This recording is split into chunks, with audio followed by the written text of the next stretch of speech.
Liên quan đến căng thẳng Mỹ-Trung, trong thông điệp đầu tiên gửi tới Washington kể từ khi nhậm chức, tân đại sứ Trung Quốc tại Mỹ cho rằng hai nước có thể hợp tác trên nhiều lĩnh vực, ví dụ cùng nhau đối phó Covid-19 trên phạm vi toàn cầu. Trong khi đó, lo ngại trước các đe dọa ngày càng lớn từ Trung Quốc và Triều Tiên, Thủ tướng Nhật khẳng định nước này sẽ không tham gia hiệp ước cấm sở hữu vũ khí hạt nhân. Tại Nam Mỹ, trong chuyến thăm Brazil đầu tiên của Cố vấn An ninh Quốc gia Jake Sullivan, ông đã truyền thông điệp từ Nhà Trắng rằng Tổng thống Bolsonaro không nên làm xói mòn các kỳ bầu cử bằng những thông điệp không có bằng chứng rõ ràng, giống như cựu Tổng thống Donald Trump từng làm. Trong khi đó, tình hình tại Trung Mỹ, Ngoại trưởng Antony Blinken tố cáo vợ chồng Tổng thống Nicaragua Daniel Ortega thăm quyền cố vị bằng mọi giá, kể cả dùng bạo lực để bắt bớ đàn áp phe đối lập. Các thông tin đáng chú ý khác, Chủ tịch Triều Tiên yêu cầu toàn thể ban ngành nỗ lực khôi phục sau lũ. Mỹ và Hàn Quốc muốn viện trợ cho Triều Tiên để thúc đẩy đối thoại. Người hâm mộ tập trung tại Camp Nou để chào tạm biệt Messi. Mỹ đứng đầu bảng xếp hạng Olympic Tokyo 2020. Tất cả sẽ có trong FBNC Thế giới hôm nay ngày đầu tuần. Xin kính chào quý vị, mời quý vị bắt đầu theo dõi FBNC Thế giới hôm nay. Thưa quý vị, giữa vô vàn những căng thẳng giữa hai siêu cường hàng đầu thế giới, Đại sứ Trung Quốc tại Mỹ mới đây cho biết hai nước vẫn có thể hợp tác trên nhiều lĩnh vực, điển hình là chống Covid-19 trên phạm vi toàn cầu. Đây được xem là động thái bật đèn xanh đầu tiên của người đứng đầu ngành ngoại giao Trung Quốc tại Washington mới vừa được bổ nhiệm. Thứ trưởng Ngoại giao Tần Cương, người vừa được bổ nhiệm làm đại sứ mới của Trung Quốc tại Mỹ vào tháng 7 vừa rồi, là một thân tín gần gũi của Chủ tịch Tập Cận Bình. Mọi động thái của ông trong những ngày đầu tiên trên cương vị mới đều thu hút sự quan tâm dư luận. Mới đây, ông Tần cho rằng, ngoài những khác biệt và mâu thuẫn, Mỹ-Trung vẫn có những khía cạnh có thể hợp tác. Đối phó với đại dịch và phân bổ nguồn vaccine là những ví dụ. Đây là cách tốt nhất để hai nước có thể tận dụng sức mạnh của mình nhằm giúp đỡ các nước khác gặp khó khăn. Phát biểu của ông Tần được đưa ra khi chính phủ Mỹ đang thúc giục Tổ chức Y tế Thế giới nỗ lực điều tra lại nguồn gốc Covid-19, trong đó không ngoại trừ giả thuyết virus xuất phát từ phòng thí nghiệm ở thành phố Vũ Hán. Ngoài ra, Mỹ cũng đang tích cực cùng các đồng minh sử dụng những cơ quan tình báo để tự điều tra riêng về nguồn gốc đại dịch. Trung Quốc nhiều lần bác bỏ những cuộc điều tra này và cho rằng lần điều tra trước vào tháng 3 2021, WHO đã kết luận có thể virus xuất phát từ loài dơi và từ đó lây sang người. Tân đại sứ Tần Cương đã đến Mỹ vào cuối tháng 7 và vừa trải qua 14 ngày tự cách ly tại dinh thự của riêng mình. Ông nói trong thời gian cách ly mình vẫn ổn và làm việc bình thường. Tuy nhiên, ông quan ngại về biến thể Delta đang hoành hành. Hiện chính phủ Mỹ chưa trả lời động thái bật đèn xanh đầu tiên của đại sứ Trung Quốc. Thưa quý vị, trước những lo ngại về môi trường an ninh ở châu Á ngày càng ngột ngạt, đặc biệt là đe dọa từ Trung Quốc và Triều Tiên, Thủ tướng Nhật Bản Yoshihide Suga mới đây cho biết nước này sẽ không tham gia hiệp ước cấm vũ khí hạt nhân. Thủ tướng Suga đưa ra quan điểm trên khi phát biểu nhân kỷ niệm 76 năm ngày quân đội Mỹ thả bom nguyên tử xuống thành phố Hiroshima. Ông dẫn chứng môi trường an ninh xung quanh Nhật Bản đang rất khắc nghiệt và Tokyo không thể tham gia hiệp ước trên. Tuy nhiên, ông khẳng định Nhật Bản sẽ làm hết sức mình để tạo cầu nối giữa những nước đang sở hữu và không sở hữu vũ khí hạt nhân. Trước đó, trong một buổi lễ tương tự, thị trưởng thành phố Hiroshima, ông Kazumi Matsui cho biết, vì hòa bình thế giới, Nhật Bản nên tham gia hiệp ước cấm vũ khí hạt nhân, cũng như làm sao thúc đẩy hiệp ước này có thể mở rộng đến càng nhiều quốc gia càng tốt.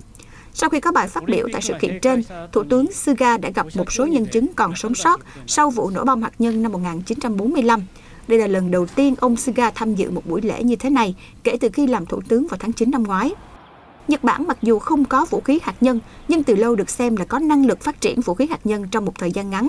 Nhiều người tin rằng Tokyo có khả năng sở hữu một số lượng lớn đầu đạn hạt nhân nếu chuyển đổi từ các thanh nhiên liệu tại những trung tâm nghiên cứu hiện tại.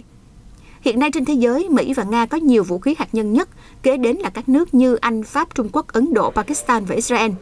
Triều Tiên được cho là đã có bom hạt nhân.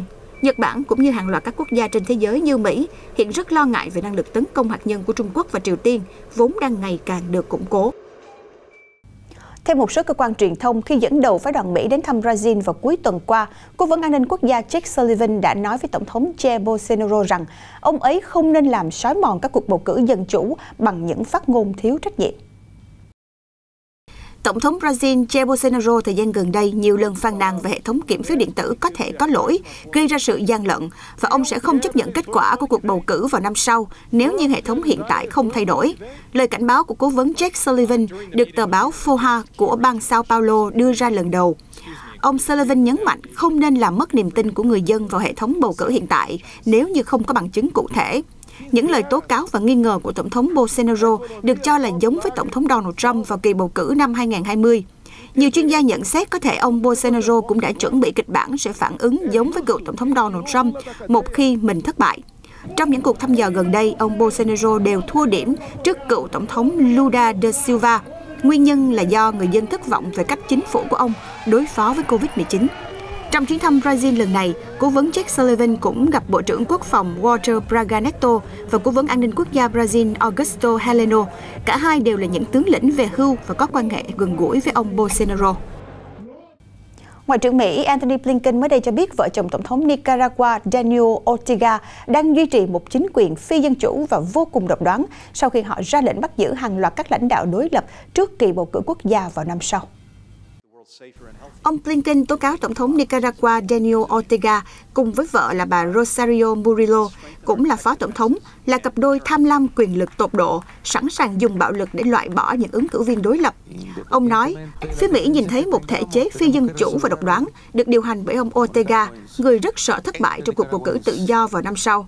Cuộc bầu cử đó hiện nay đã bị phủ một bóng đen khi những lãnh đạo đối lập lần lượt bị bắt giữ hoặc phải sống lưu vong. Ông Ortega, một cựu du kích quân cánh tả, hiện đang hướng tới làm tổng thống nhiệm kỳ thứ tư liên tiếp.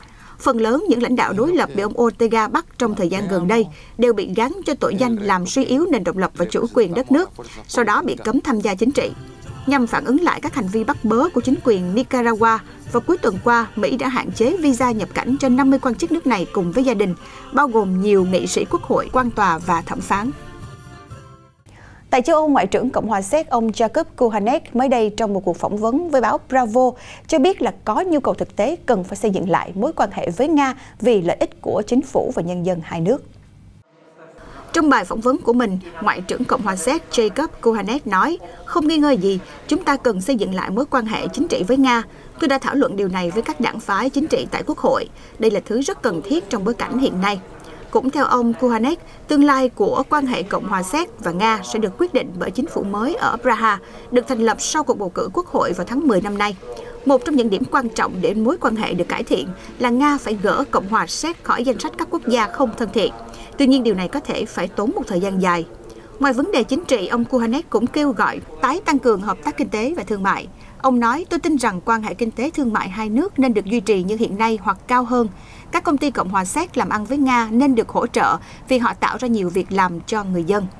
Được biết, căng thẳng giữa Cộng hòa Séc và Nga bùng nổ vào tháng 4 năm nay sau khi nước này tố cáo Moscow có liên quan đến các vụ nổ năm 2014, không ngoại trừ khả năng cơ quan tình báo Nga đứng đằng sau.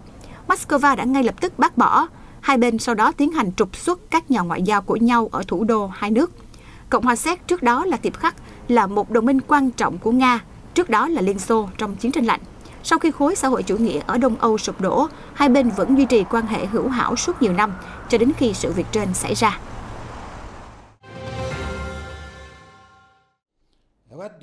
Lãnh đạo nhóm vũ trang Hezbollah ở Liban, ông Hassan Nasrallah mới đây cho biết, tổ chức này đã chọn cách phản ứng với Israel bằng việc phóng rocket vào vùng đất trống, như để gửi tín hiệu rằng họ có khả năng phản ứng mạnh hơn, nhưng không muốn gây thêm căng thẳng.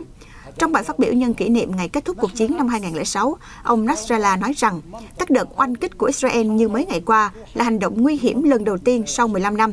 Thời gian gần đây, biên giới Liban với Israel có dấu hiệu tăng nhiệt trở lại khi một số tên lửa đã được bắn đi từ vùng đất do Hezbollah kiểm soát. Mặc dù không gây thương vong, nhưng đã khiến không quân nhà nước Do Thái đáp trả, khiến cộng đồng quốc tế lo ngại xung đột có thể diễn biến phức tạp hơn hoặc bùng phát bất cứ khi nào. Không những vậy, căng thẳng ở biên giới Liban cũng bị cuốn theo bởi căng thẳng Iran với Israel khi tàu chở hàng của Israel bị tấn công bằng tên lửa, khiến 2 thủy thủ thiệt mạng. Israel và Mỹ cho rằng vệ binh cách mạng Hồi giáo Iran là chủ mưu, Hezbollah là tổ chức cho Iran hậu thuẫn và có quan hệ chặt chẽ với vệ binh cách mạng Hồi giáo.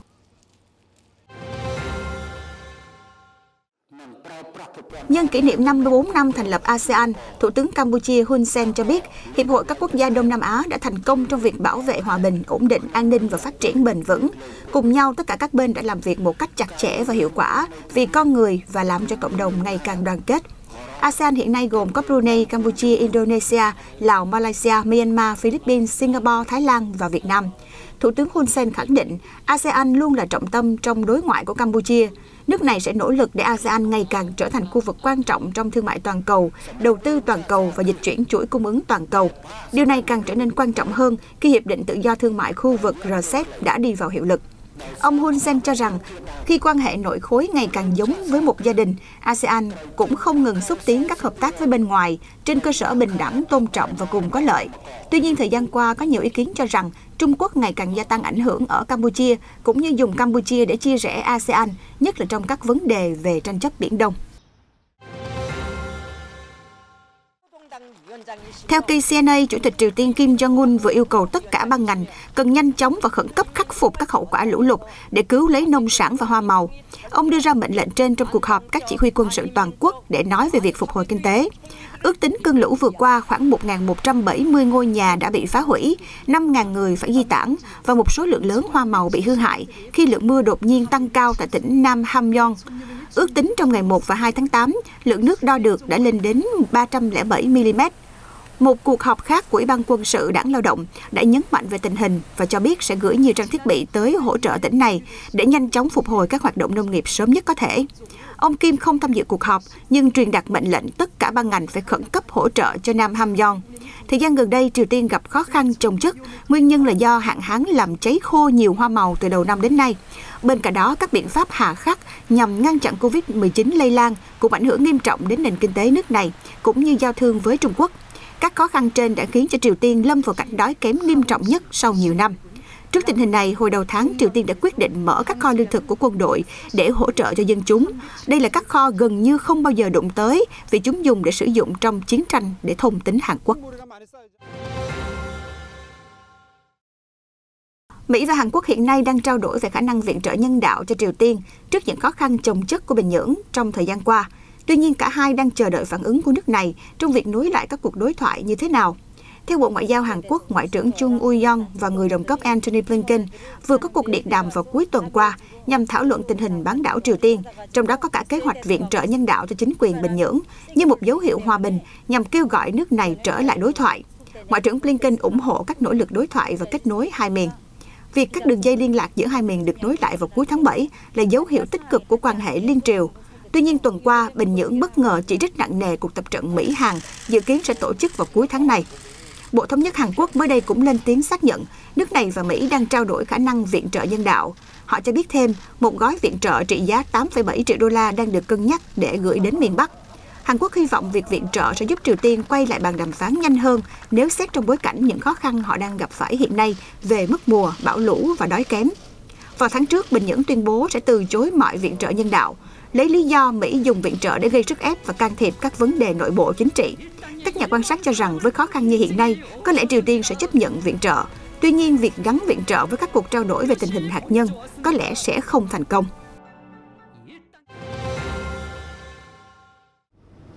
ByteDance, công ty mẹ của mạng xã hội video TikTok, đang có kế hoạch phát hành cổ phiếu lần đầu ra công chúng tại Hồng Kông vào năm 2022. Theo Financial Times, kế hoạch có thể là cuối năm nay hoặc đầu năm sau nếu mọi chuyện thuận lợi. Financial Times dẫn chứng một nguồn tin cho biết ByteDance đã nộp đầy đủ hồ sơ lên chính quyền Trung Quốc và quá trình xem xét đã được bắt đầu. Tuy nhiên, phát ngôn viên của ByteDance sau đó đã bác bỏ thông tin tờ báo đăng tải và không cho biết thêm chi tiết. Tập đoàn có trụ sở tại Bắc Kinh này trước đó vào tháng 4 cũng nói rằng họ không có kế hoạch IPO trong thời gian sớm. Thời gian qua, các tập đoàn công nghệ lớn của Trung Quốc như Alibaba hay Tencent chịu sự quản lý gắt gao và gặp phải những lệnh trừng phạt nghiêm khắc của chính quyền Trung Quốc. Nhiều người cho rằng giới lãnh đạo chính trị ở Bắc Kinh lo ngại quyền lực những tập đoàn này sẽ lấn át đảng cầm quyền, nhưng họ đã từng lo ngại với các học viện Pháp Luân Công trước kia. Trung tâm Khí tượng Quốc gia Trung Quốc hôm qua ngày 8 tháng 8 đã quyết định gia hạn cảnh báo vàng về mưa bão ở các tỉnh phía Tây Nam của nước này, đồng thời kêu gọi giới chức địa phương cần triển khai các biện pháp phòng ngừa. Quyết định trên được đưa ra sau khi có dự báo sẽ có mưa lớn ở các vùng của Tứ Xuyên, Trùng Khánh, Quý Châu và Vân Nam trong thời gian tới, với lượng mưa lên tới 230 mm ở một số khu vực. Đáng chú ý, nhiều nơi có thể gánh chịu lượng mưa trên 80 mm kéo dài hàng giờ, kèm theo hiện tượng dông bão và gió giật mạnh. Bên cạnh đó, Đài quan sát quốc gia Trung Quốc cũng khuyến cáo chính quyền địa phương phải hết sức cảnh giác trước lũ lụt và sạt lở có thể xảy ra, đồng thời khuyến nghị tạm dừng các hoạt động ngoài trời tại những khu vực nguy hiểm. Tại Trung Quốc, hệ thống cảnh báo thời tiết được mã hóa theo màu sắc 4 cấp, với màu đỏ là cảnh báo nghiêm trọng nhất, tiếp theo là màu cam, vàng và xanh lam. Cơ quan khí quyển và đại dương quốc gia Mỹ NOAA mới đây vừa công bố vùng chết mới của vịnh Mexico năm nay. Theo dữ liệu mới, vùng này hiện đã lan rộng hơn rất nhiều so với 5 năm trước, với diện tích hơn 16.000 km2, lớn hơn cả tổng diện tích bang Connecticut của Mỹ.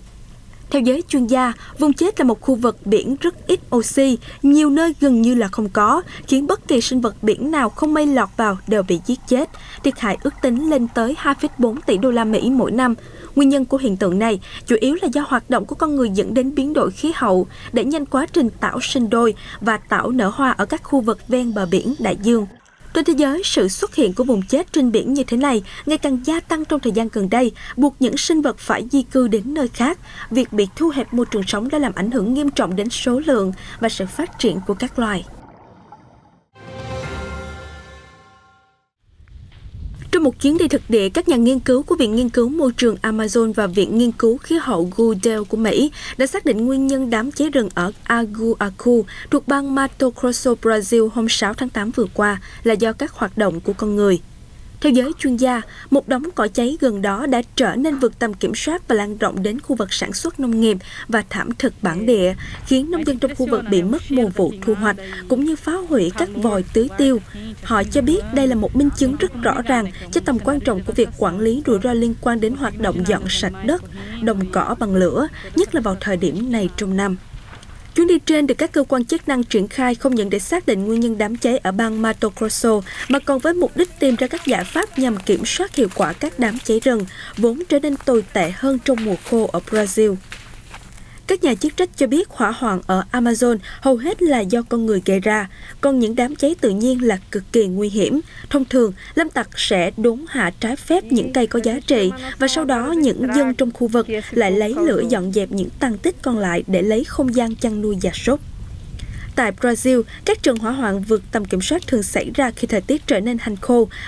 Vào tháng 7 vừa qua, Tổng thống Brazil Jair Bolsonaro đã ban hành lệnh cấm việc dùng lửa để dọn sạch đất đồng cỏ ở nước này trong 4 tháng, nhằm đề phòng khả năng cháy rừng, đồng thời triển khai quân đội để bảo vệ khu vực khỏi hỏa hoạn và nạn phá rừng.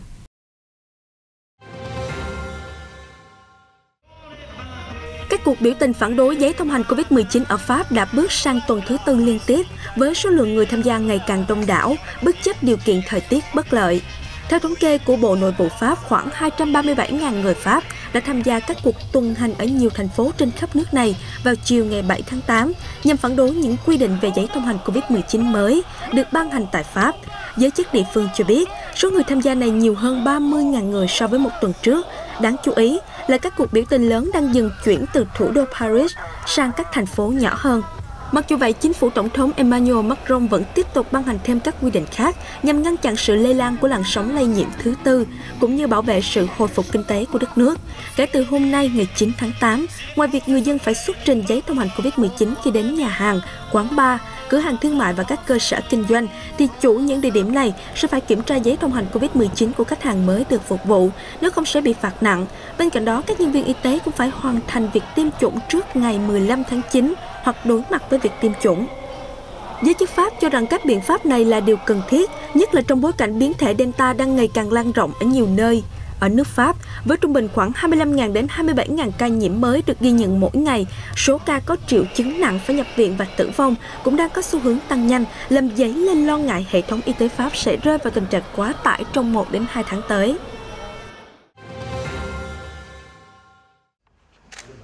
Thống đốc bang Borno, Nigeria, ông Babagana Zulum vừa thông báo một bé gái đã được trả tự do và đoàn tụ với gia đình sau khi bị các chiến binh Boko Haram bắt cóc cùng khoảng 270 bạn học khác ở thị trấn Chibok của nước này vào 7 năm trước. Theo ông Babagana Zulum, cô gái đã kết hôn với một người trong thời gian bị giam cầm và người này đã đầu hàng quân đội vào 10 ngày trước. Dựa vào dữ kiện này, cùng thông tin nạn nhân cung cấp, các quan chức chính phủ đã xác định danh tính và liên hệ với gia đình của cô gái. Tính đến nay, các tay súng đã thả khoảng hơn 100 người bị bắt cóc sau khi đạt thỏa thuận hòa giải với gia đình các nạn nhân và cơ quan chức năng, trong khi một số người khác đã trốn thoát hoặc được giải cứu. Thế nhưng, vẫn còn khoảng 113 người vẫn bị nhóm chiến binh bắt giữ.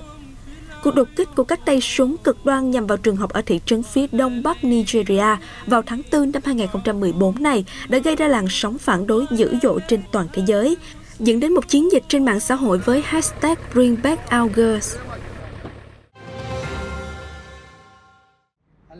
Lang thang từ con phố này đến con phố khác ở thủ đô Damascus, Syria, cùng với chiếc túi chứa đầy dụng cụ hành nghề, anh Mohammed Shaha đã trình diễn miễn phí các trò ảo thuật với bộ bài của mình cho những người dân nơi đây. Vốn là một sinh viên tốt nghiệp ngành kinh tế, chàng trai 29 tuổi này chia sẻ về lần đầu tiên bị cuốn hút vào ảo thuật là cách đây 6 năm và kể từ đó, anh đã luôn không ngừng cải thiện kỹ năng của mình để người dân ở Syria vốn lạ lẫm với các trò ảo thuật. Anh Shaha đã quay lại màn trình diễn ngẫu hứng của mình và đăng chúng lên mạng để thu hút sự chú ý của cộng đồng. Ở Syria, khi bạn đến gặp ai đó và nói với họ rằng bạn muốn biểu diễn ảo thuật, thật khó để họ có thể chấp nhận. Nhưng bây giờ, tạ ơn Chúa, tôi đã trở nên nổi tiếng một chút. Đôi lúc cũng đang đi trên đường phố, mọi người đã nhận ra tôi và hỏi rằng bạn không phải là người xuất hiện trong các video trên Facebook và các mạng xã hội hay sao? Mọi thứ trở nên dễ dàng hơn khi nhận được phản ứng tốt từ họ. Ban đầu, mọi người có thể dễ dàng nhận ra mánh khóe của các trò ảo thuật của tôi, nhưng tôi luôn phát triển bản thân và tìm tòi nhiều trò ảo thuật hơn nữa. Mặc dù các buổi biểu diễn ảo thuật đường phố không phổ biến ở Damascus và mọi người không phải lúc nào cũng sẵn sàng xem, nhưng anh Shaha cho biết phản hồi mà anh nhận đều rất tích cực và đó chính là động lực để anh tiếp tục công việc đam mê này. Ngồi cặm cụi bên ống chai thủy tinh rỗng trong cửa hàng của mình ở thủ đô Amman, Jordan, người thợ thủ công tên là Tawwa Abdelhad đã biến những thứ mà người khác vứt bỏ thành những vật dụng sáng tạo và thiết thực, dùng để trang trí cho nhà cửa, văn phòng và sân vườn. Xuất phát từ một ý tưởng khi tham gia một cuộc thi thiết kế vào 3 năm trước, sau khi giành được chiến thắng, anh đã quyết định nhân rộng những tác phẩm độc đáo của mình với mong muốn giúp cộng đồng nâng cao nhận thức về tầm quan trọng của việc bảo vệ môi trường.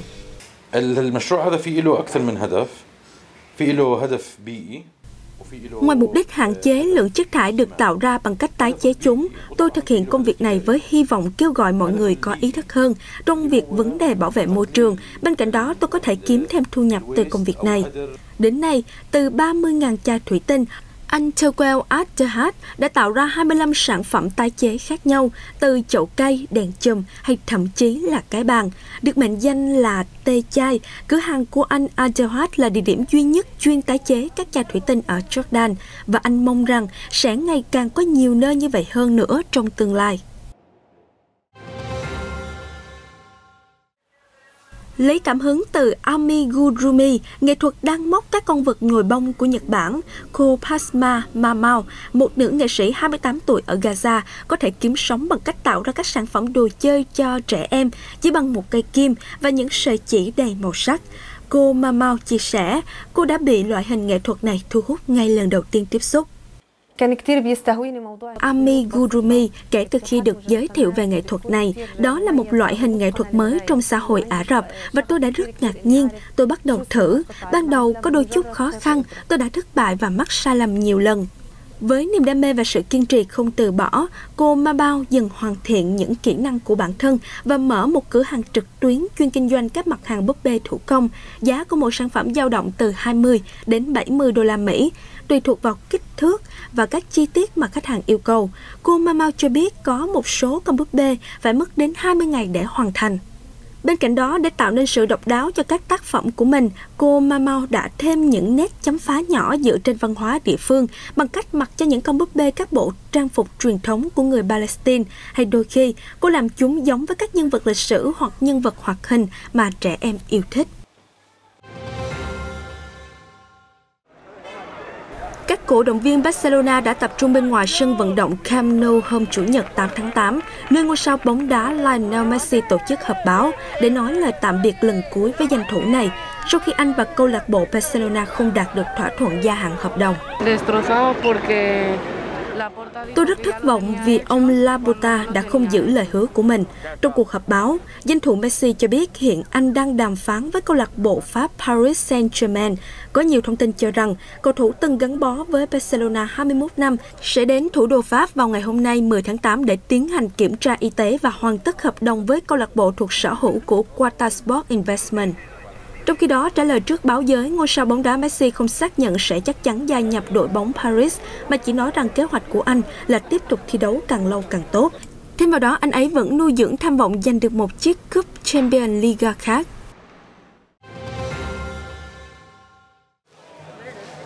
Như vậy là Olympic Tokyo 2020, kỳ Thế vận hội kỳ lạ nhất và gây tranh cãi nhất cũng đã kết thúc trong sự tán dương của người hâm mộ khắp nơi trên thế giới dành cho nước chủ nhà Nhật Bản. Tại bảng tổng sắp cuối cùng, Mỹ đứng đầu với 39 huy chương vàng. Đây là lần thứ 3 liên tiếp họ ở ngôi vị cao nhất. Trung Quốc đứng thứ nhì với 38 huy chương vàng, ít hơn đúng một chiếc so với đoàn dẫn đầu. Tuy nhiên đây cũng là thành công lớn khi ở Thế vận hội trước là Rio 2016, họ chỉ gặt hái được 26 huy chương vàng. Đứng thứ 3 là nước chủ nhà Nhật Bản khi họ giành được 27 huy chương vàng. Một thành tích nổi trội nếu so với con số 16 cách đây 4 năm. Đoàn Nhật đã có 9 huy chương vàng ở môn judo và 5 huy chương vàng ở môn đô vật. Họ cũng giành huy chương vàng ở môn lướt ván và karate. Tổng cộng đoàn Nhật giành 58 huy chương các loại. Nhiều người cho rằng trong cơn khó khăn như hiện nay, tinh thần samurai của Nhật đã được phát huy đúng lúc. Đứng thứ tư là đoàn Vương quốc Anh với 22 huy chương vàng. Thứ năm là đoàn Olympic Nga với 20 huy chương vàng. Úc đứng thứ 6 với 17 huy chương vàng.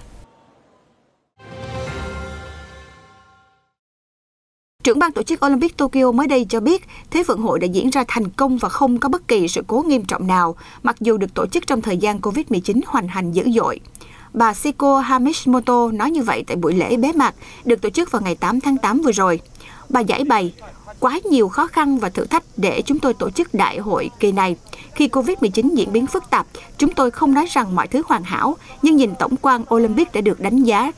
Bà Shiko cho biết thêm, quyết định cấm khán giả tới xem là điều không tránh khỏi. Mặc dù buồn về tình huống này, nhưng có một giá trị khác được khám phá, đó là sử dụng công nghệ mang cuộc tranh tài đến khắp thế giới, thông qua nhiều nền tảng khác nhau. Ủy ban Olympic quốc tế IOC cho biết trong thời gian diễn ra có 430 người nhiễm Covid-19 có liên quan đến Thế vận hội gồm 29 vận động viên. Sau Olympic, Paralympics dành cho người khuyết tật sẽ diễn ra từ ngày 24 tháng 8. Hiện chưa rõ người hâm mộ có được vào xem hay không. Những thông tin vừa rồi cũng đã kết thúc là FBNC Thế giới hôm nay ngày thứ Hai. Cảm ơn quý vị đã quan tâm theo dõi. Hẹn gặp lại quý vị vào chương trình ngày mai.